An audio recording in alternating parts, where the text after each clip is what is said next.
Hi, I'm Mr. Ballin, the host of Mr. Ballin's Medical Mysteries. And each week on my podcast, you can expect to hear stories about bizarre illnesses no one can explain, miraculous recoveries that shouldn't have happened, and cases so baffling they stumped even the best doctors. Listen to Mr. Ballin's Medical Mysteries on the Wondery app or wherever you get your podcasts.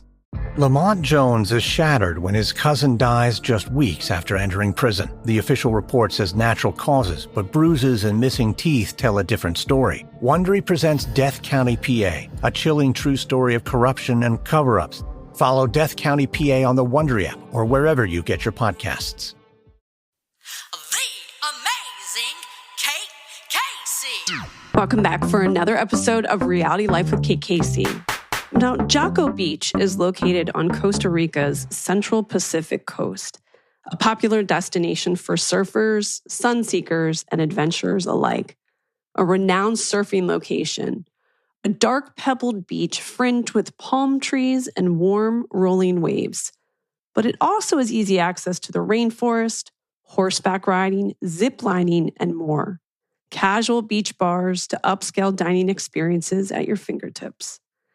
At Hotel Amavi, a vibrant and eclectic new hotel, opulent rooms overlook a glistening pool, true casual luxury, tropical vibes with mid-century vibes.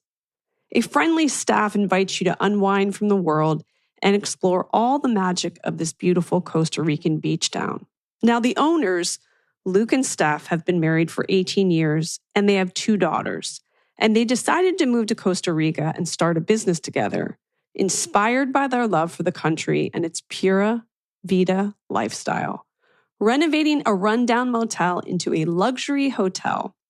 Their neighbor had a relationship with a production company, shared their story, and thus the making of Betting on Paradise, a new show that you can watch on Hgtv, Max, and ID Discovery. And if you love DIY and design, this is right up your alley.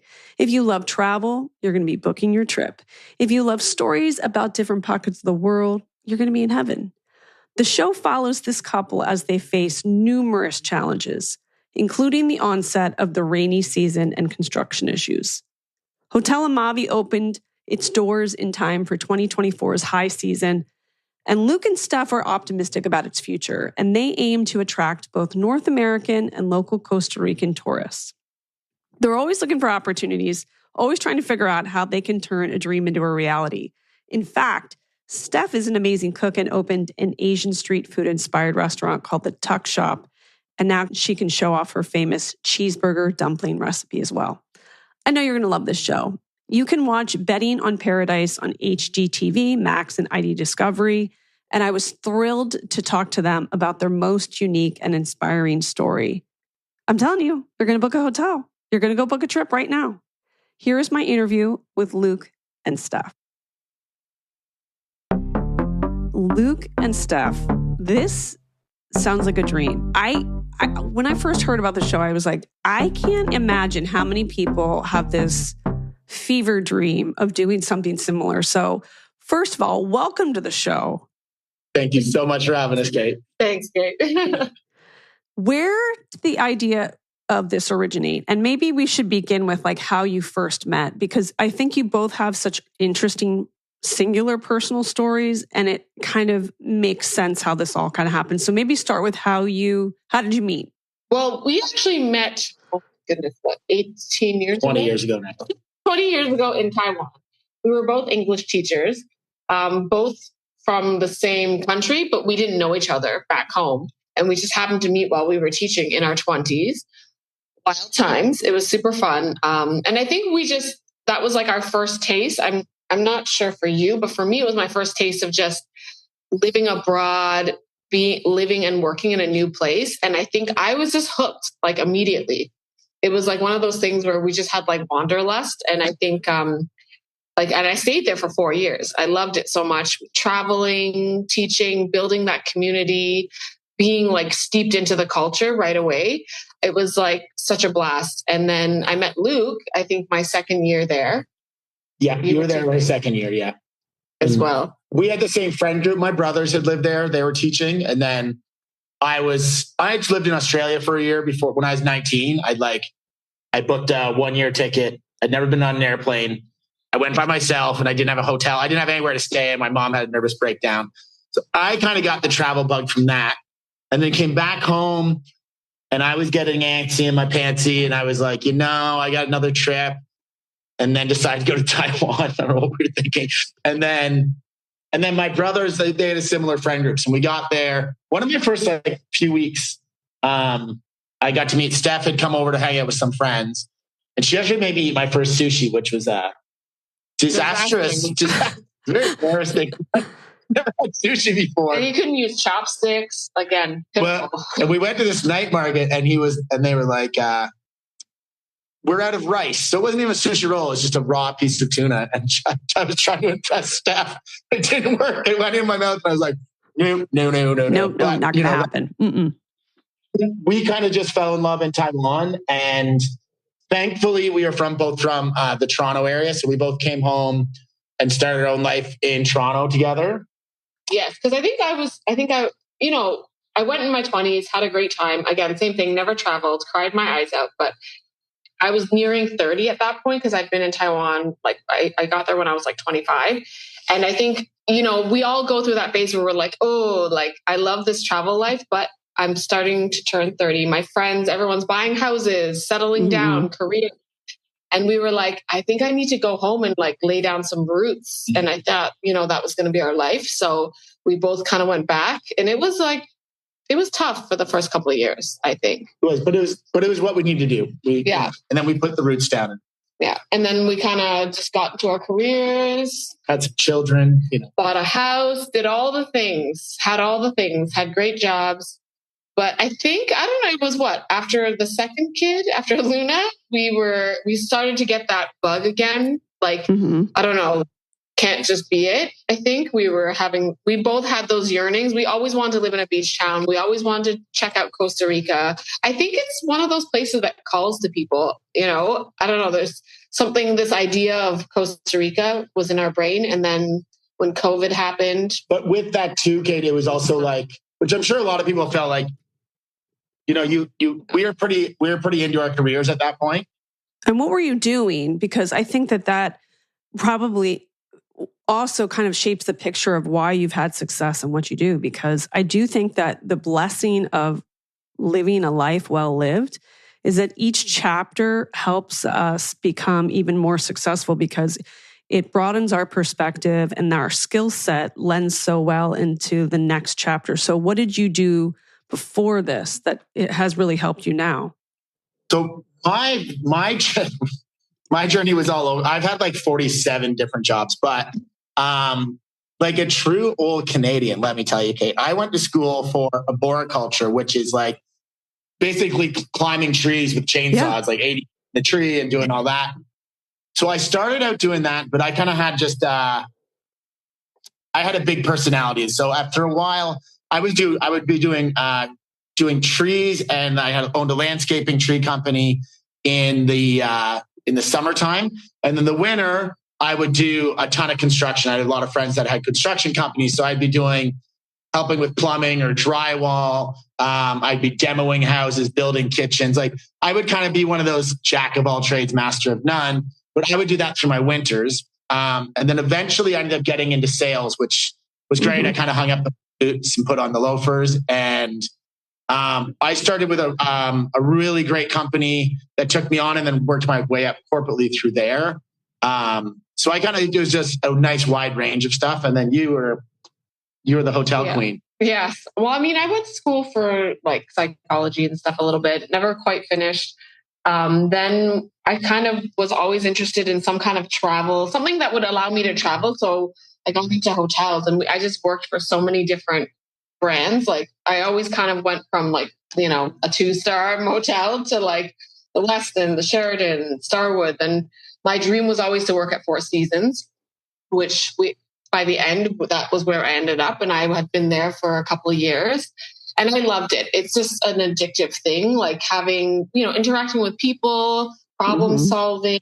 And to brag about my wife a little bit though, what the role she went into, this is why, thank God we have her where we are now. But she was in this department where and not a lot of people were getting promoted, let's say. And when Steph would go in, she would raise up everybody on her team. She'd make them all that. And then, they'd all get promoted out. Then she'd get new people and raise them up, because you won't say that of her. But she's like just amazing. And also with like the customer experience and thinking about what the guests want. So like that worked out really well to kind of get us to where we were. I would say for sure.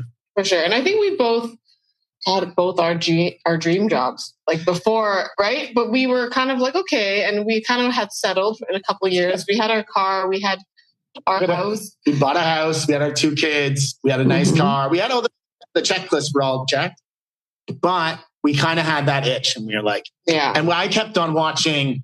There's this thing called permaculture, which is like basically building a farm that completely sustains itself, and you live off the grid kind of.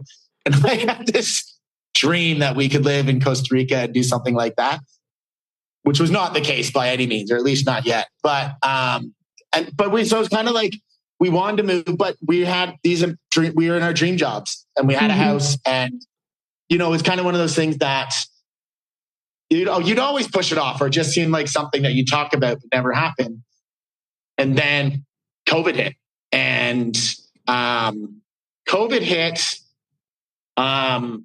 and I was sent home. We worked remotely, like everybody else did.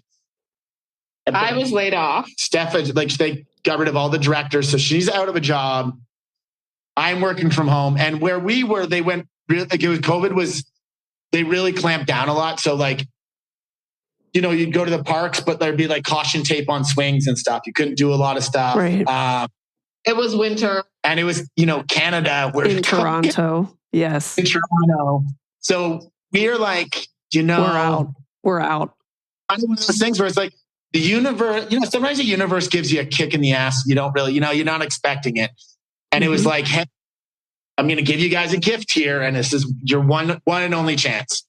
And I think we just, with a lot of people saying you're crazy, but because we'd never been to Costa Rica before. But it was like the time was ticking, and it was like we had to get there before the 2-week quarantines came in and all that. So we sold our house within a month. Threw our kids, packed everything up, put it in storage, and just booked a flight and got an Airbnb in a town we had never heard of. And it looked like it had a nice view. And then off we went.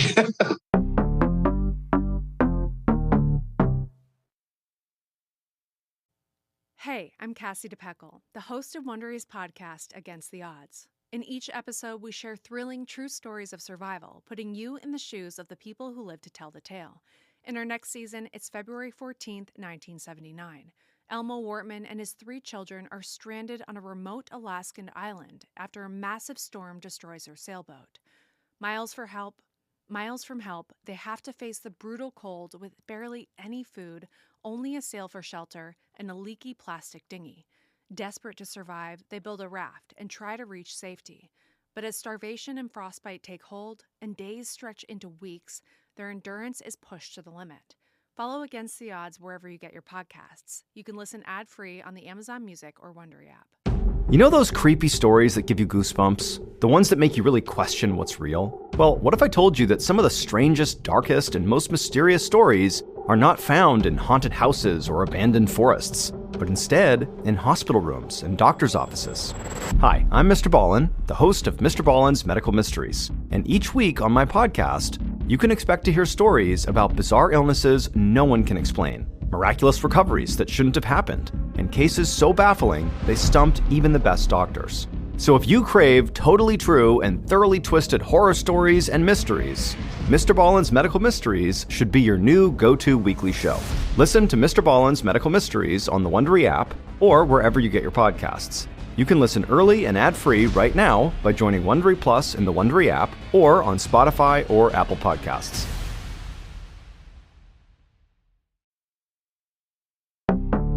Was it difficult to convince the kids, or I'm assuming based on your personalities that you really make it all about this is an adventure for your kids? When we started doing that. Like we started at bedtime, we would talk about Costa Rica and we'd show them videos of animals that are Costa Rica. Oh, yeah, absolutely. They were young enough that they they were 3 and 5. So they were not quite like steeped in with like friends and like a community at school yet, because really they were just starting. So there wasn't really anything that they were holding on to. Well, and that was even another part of it too, Kate, is, when you're living your life in the city, we had moved out to the suburbs a little bit. So we were just north of the city and our friends had scattered. So even to see friends and have that community, it was like, hey, maybe 3 weeks from now, we can plan a dinner date and then we'll get together. So we were finding that we were getting more secluded, I guess, from our friends. And that's one thing we wanted to change. And we wanted to build that community that we found in Taiwan or, when we were traveling. But so the kids, they were just more excited, I think, than excited, but also we're close with our families, excited and sad. But, excited for an adventure. And we didn't know at that point we were going to stay forever. We were just kind of winging it, Well, Steph, I also think about your own mom. She was from Hong Kong and she built a whole new life. That must have been an inspiration to you. Absolutely. I mean, when I think about it, it's kind of crazy, like how, like she left her country just because, they were just escaping. And she was 18, got plopped into the US, didn't speak any English. She was crying every night, working at some random chicken factory, and then learning English in the evening. And I always think, like, if they could do that, all of that, like, I mean, surely we could, with all the technology we have today, like we could easily move to another country and our kids are going to be okay. Like I really thought about that. And I was sad to leave our family, but at the same time, I knew that they would understand, because a lot of like my family, they don't see their family for years, like, once a year, like it was like the norm for them. I mean, and I knew that we were at least close enough that we could easily take a flight back or they could come visit us. So it kind of made me feel a little bit better. And I think that they did understand. Of course they were sad, but they kind of understood where we were coming from. They still thought we were crazy though. I thought you did something smart, was you got 2 rescue dogs.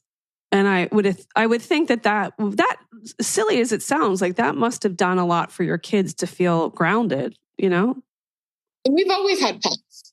But those dogs in particular, like they were asking. And it was odd because we got the first one and surprised them.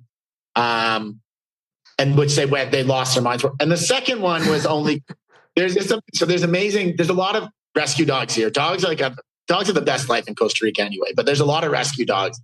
And there's a company called Charlie's Angels so we got the first dog from there. And then Steph kept on looking at the Instagram and she's like, maybe. And then eventually there was one little beautiful dog that came in. I just want them all. If I could just get a farm and get more dogs, I would totally be into it. But that sounds about right. That tracks. Yeah. But you are right. That kind of made it, it just kind of, it gives you that nice sense of home when you have pets. There's a bit more stability there for sure.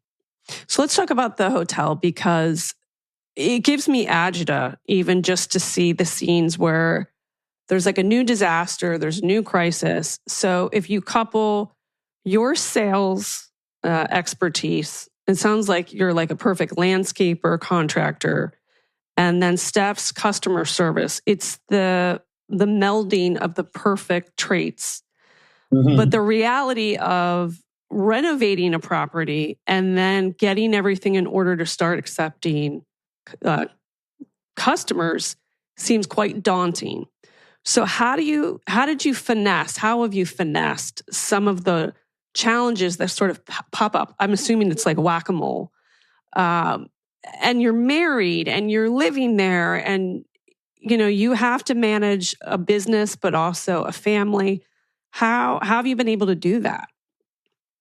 I think it's one of those things where you don't have a choice. It's kind of like when a safety net has been pulled away from you and you're following anyway. You don't have a choice. You just have to do it.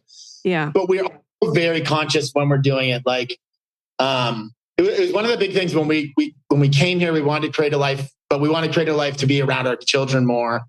So it's kind of always in the back of the head that whatever stresses come up, whatever you have to do, you have to take care of them, but you also have to leave them at the hotel. But it's just, I think there's another thing that happens here.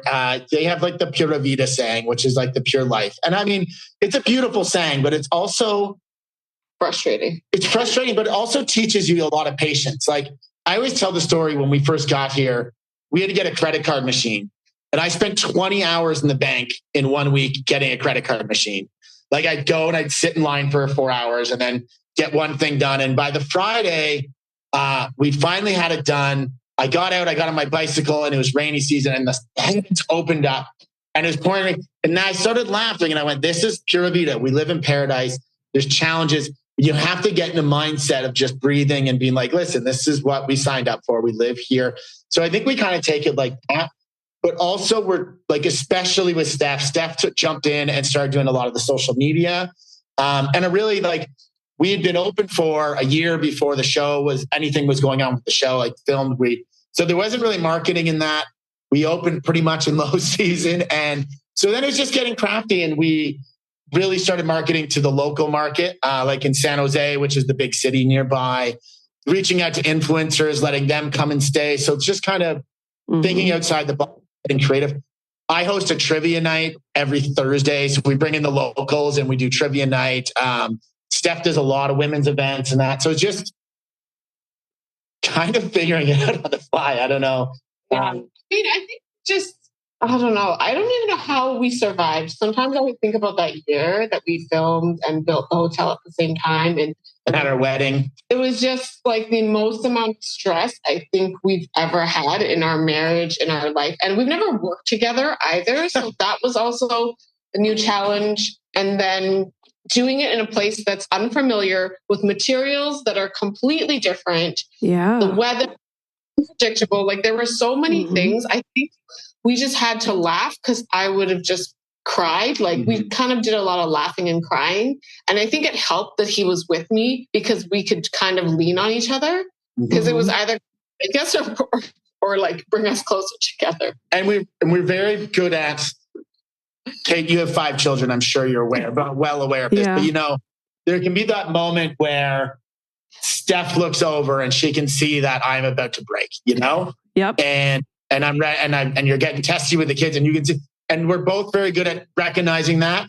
And then Steph would step up and be like, God, and she'd entertain and let me go have a nervous meltdown and same vice versa. Like you have to just support each other that way. And I think the other thing is that because you felt like you're kind of up against the entire world.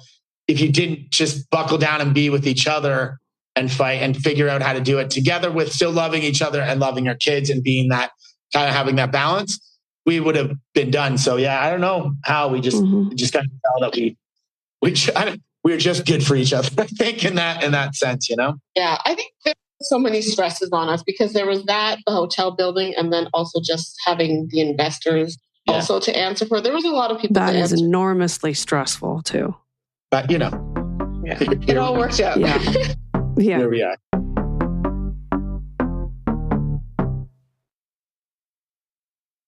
In 1976, a Georgia native, Navy veteran, and peanut farmer named Jimmy Carter won his bid for the presidency. What Carter didn't know then was that the next 4 years would be the most difficult he could ever imagine. Hi, I'm Lindsey Graham, the host of Wondery's podcast, American History Tellers. We take you to the events, times, and people that shaped America and Americans, our values, our struggles, and our dreams. In our latest series, we explore Jimmy Carter's time in the White House, from his unexpected presidential victory as an outsider vowing to clean up Washington, to his remarkable diplomatic breakthroughs and legislative accomplishments on energy, education, and the environment. But Carter also faced crushing challenges as he worked to lead the country through energy shortages, sky-high inflation, and the Iran hostage crisis. Follow American History Tellers on the Wondery app or wherever you get your podcasts. Experience all episodes ad-free and be the first to binge the newest season only on Wondery Plus. Join Wondery Plus in the Wondery app, Apple Podcasts, or Spotify. Start your free trial today. In the early hours of December 4th, 2024, CEO Brian Thompson stepped out onto the streets of Midtown Manhattan. This assailant pulls out a weapon and starts firing at him. We're talking about the CEO of the biggest private health insurance corporation in the world.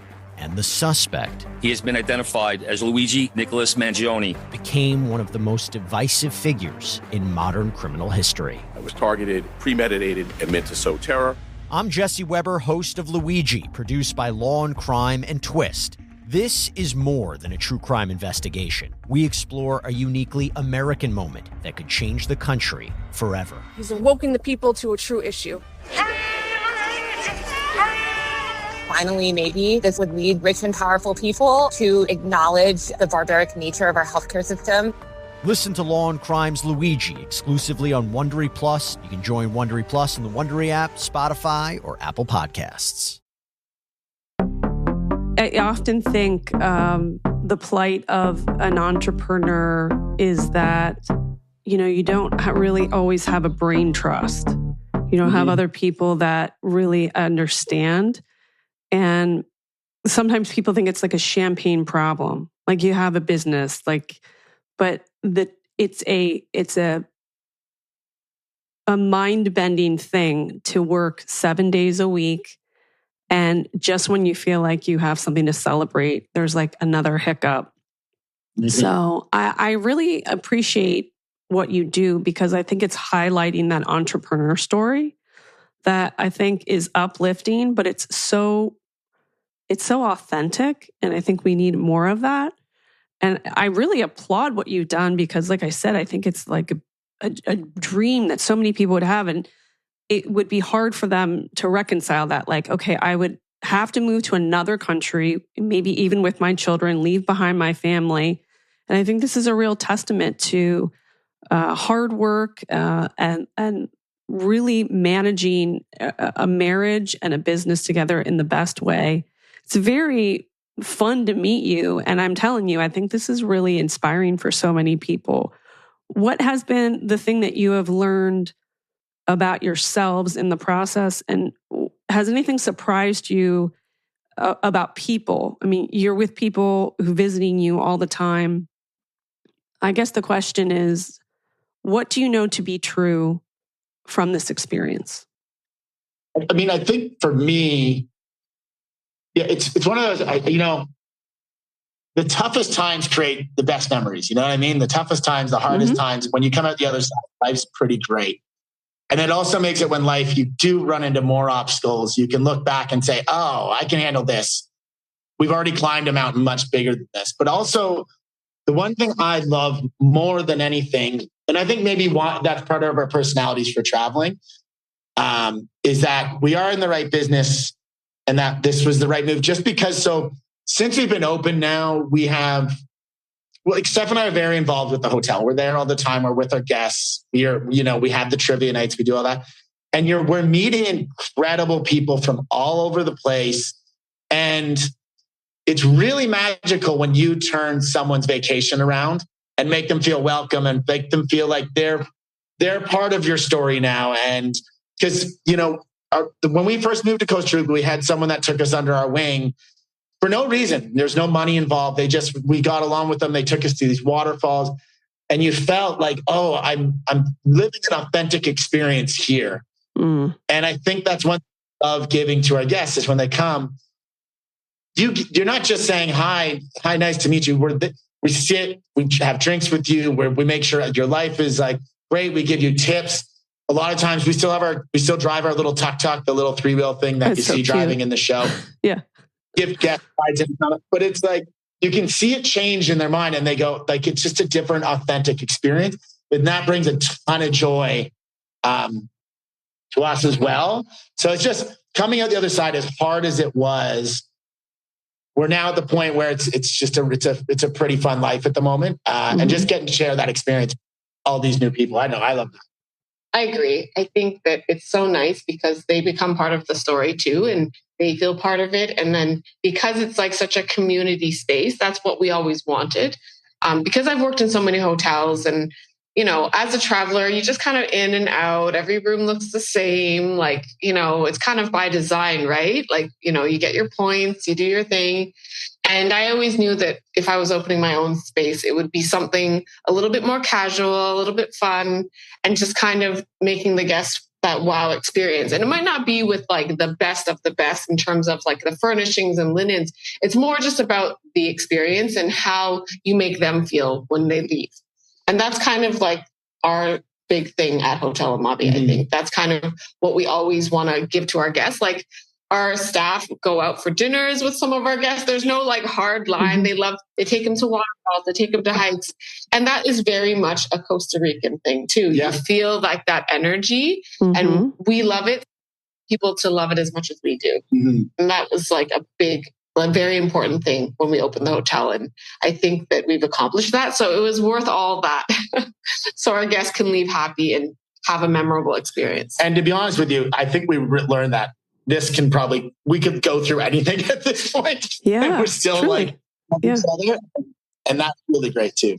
Do you have plans to open more hotels? And Steph, I know that you have an Asian street food business too. I mean, it's really, I think, hard, like true entrepreneurs, it's hard to turn that volume down once you like get your feet wet, right? Yeah. Yeah. We always joke about that. We're like, why did we open another thing? But you know, you just, you have it in you. You're always like, oh, this would be a great idea. And you know what this place needs? And I feel like that happens to us all the time. So who knows? And we're always on the lookout. And what we're doing right now, which we'll be opening this kind of up to the world fairly shortly, so we had if you watch the show, you'll see we had a rooftop. It's kind of an empty rooftop that we had. So we just, the construction's finishing probably today or tomorrow. So we put a big roof on there. So it blocks from the sun. So we're making a big yoga deck up there. It's a really nice space. And what we want to do is we're trying to create actually a retreat space for folks as well. Because there's a lot of yogis and that come here, but there's also a ton of adventure. So we're right now curating some cool retreats that will be, you get your breath work and your sound baths and your meditation, but you also get done your meditation and come out and there's 6 dune buggies parked out front and we take you into the mountains and go jump off waterfalls and mountaintop sunsets and zip lining. So because there's so much adventure in our little area. We have beautiful beaches and rainforests. Like this morning, I walk my dogs every morning and I walked through the jungle and saw monkeys and toucans and finished my walk on the beach. So you have everything. So, and what we found is, especially with our long-term guests that stay like 5 or 6 days, that sort of thing, that's when they really get ingrained in our life and we get to just show them everything. So we're right now on opening that side of the business up. To just bring people in to show them, like, you don't just get 1 or 2 days. We're going to give you a week. We're going to show you the best of the best of Costa Rica and eat healthy and breathe and probably have a cooking class from Steph where she teaches you how to fold dumplings or something like that. Cheeseburger dumplings for the win. Absolutely. Yeah. They're pretty. Well, tell everybody where they can find all the things, where they can book a trip, where they can find you on social media. How can they find you? So we are at steph.and.luke for our social. You can follow us along and we'll be giving updates on any of the retreats and just behind the scenes of what life is like in Costa Rica. We got a Hotel Amavi. And then at Hotel Amavi. And then you can check hotelamavi.com for any bookings or anything like that. And of course, you can watch Betting on Paradise. It's going to be dropping on Max and Discovery Plus, all episodes on May 13th. And that's, we're very excited about that. It's kind of a weird dream come true. That's something like that. Well, I'm just thinking this is all because what your neighbor or your friend said, wait, this would be a great show. And now it's like you've been spit out of a tornado and here we are. And I'm just imagining people all over the world are going to be booking your hotel, and the amount of people that you're going to meet in the next year and the way that you may even change their lives. Because listen, people book vacations. They've got really difficult lives and they want to unwind, and you're there for them in a seminal moment of their life where they are going to see themselves differently or pivot. And I think that's really special. I appreciate it. And I really agree. And it's also sometimes, not everybody should quit their job and sell their house and move to Costa Rica. No, it's not an easy journey, but it's one of those things that when you travel, when you're out there with people, you stop talking about politics. A lot of times you don't talk about work, and you talk about your life journey and how you got there. And it's so lovely. Sometimes just connecting from work and going and sitting in the rainforest and doing yoga and then saying let me know your story and tell me who you are. And it can help you reflect on where you are. And maybe if you can help somebody make a change for the better, then, what a wonderful thing to do. And if our wacky ass story has helped anybody, I'm certain it will. That's great. It will. But no, I hope so. Yeah, but we're very excited to share, even though it's like, it's a stressful show. It's a binge-worthy show because every day you're like, oh my, what else could happen to these people? Yeah, real tears, real scenarios. We didn't have to make anything up. Literally, there were so many problems that you couldn't make it up. It was insane. Well, I'm so grateful for your time, and I can't wait to hear all the people that are going to tell me that they went and stayed at the hotel. Send me pictures. Everybody send me pictures when you go to visit. Honestly, we hired this by our bartender, Oscar and Fova. It's the best drinks in Costa Rica, I think. So when you guys are here, come down and we'll have a nice drink together. You need to talk to people who make reality shows too, so they can go and the romance dating shows. So we have had a couple shows that have already filmed there actually since we opened. Good. Hunters International did something at our hotel. I think there's another one, but the word will get out there eventually. But it's a cool spot for it. Well, save me a drink. I will. Absolutely. The amazing Kate Casey. I want to thank my great guests, Luke and Steph, and remind you to make sure that you are subscribed to this podcast. Please leave a 5-star review. Join the Facebook group Reality Life with KKC. And also make sure you check out my what to watch list of what to watch in unscripted TV by going to katecasey.substack.com. And then make sure that you are subscribed to my bonus episodes, which you can get at Patreon, patreon.com/KKC. And lastly, make sure that you're following me on social media. I'm on Instagram at @KKCCA, TikTok, it's KKC, and Twitter, Threads, and Blue Sky at @KKC. Make sure that you check back for an all-new episode tomorrow.